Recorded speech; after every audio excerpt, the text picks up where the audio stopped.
Hello. In my previous video, I talked about how to select someone for redundancy. This video is around how to tell someone that their post is redundant. And notice my language here. It's not that they are redundant, because that's a bit personal. It's that their post is redundant. For business reasons, that job is no longer required by the business. The first thing is how not to tell someone. You do not tell someone via text or email. That's simply awful. There is actually no easy way to tell someone that their post has gone. Sometimes you can tell, if there's a whole load of people all going, you can tell them together. And then I would very quickly follow up with one-to-ones where you can answer queries or questions or whatever like that.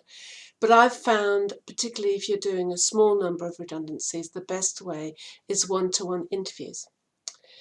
Now, they will come into a meeting with you, and they're not fools, you know.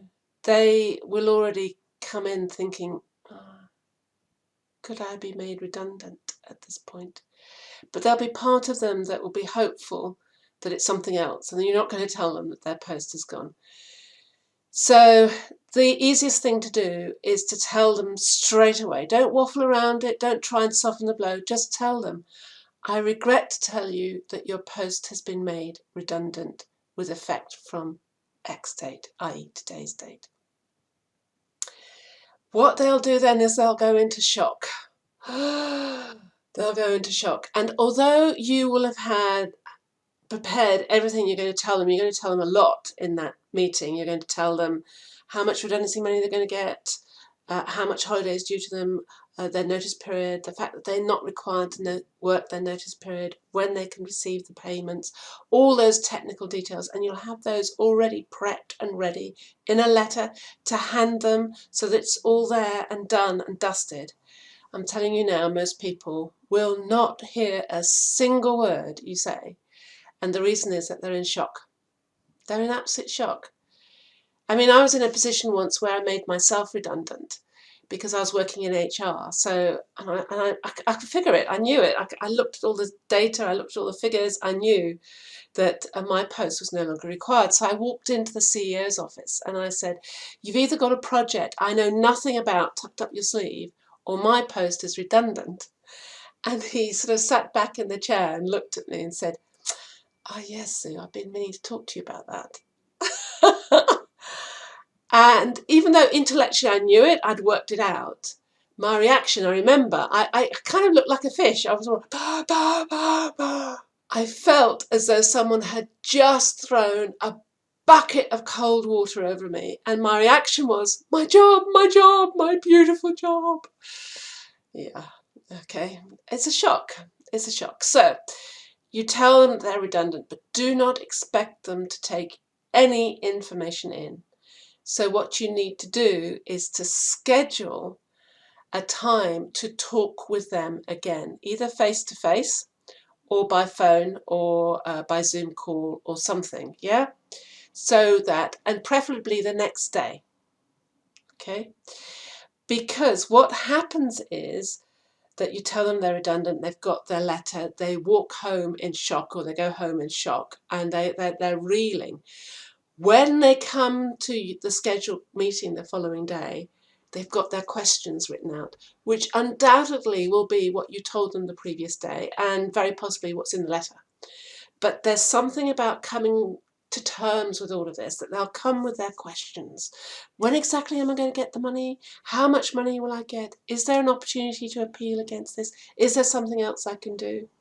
And to be fair, you need to listen to those things. Is there something else I can do? Is there some way I can keep a job? And you need to at least consider these questions and these issues.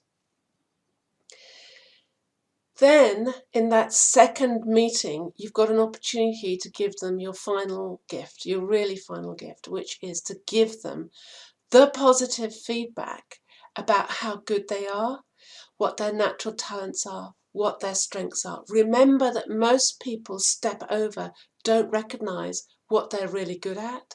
This is your opportunity to really stress what they are good at. So that is giving them information and confidence to go on and find other work. If you're in a position where you can offer support in finding other work, like reviewing CVs or a course about writing a CV or a course about interview techniques or anything like that, then please do if you can, but not everyone can do that. It's very important that you let staff go in the right way.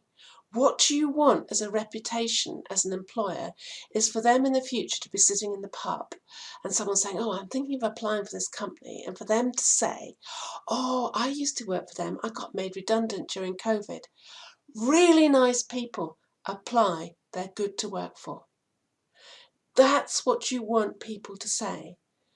If people say that, then you stand a really good chance of attracting some really strong candidates in the future when you're ready to regrow. There you go. Hope that's been useful. If there's a question or a query that I haven't covered in this relating to redundancy, drop it in the comments below and I will respond, or contact me privately if it's a private issue. Okay, take care. Bye.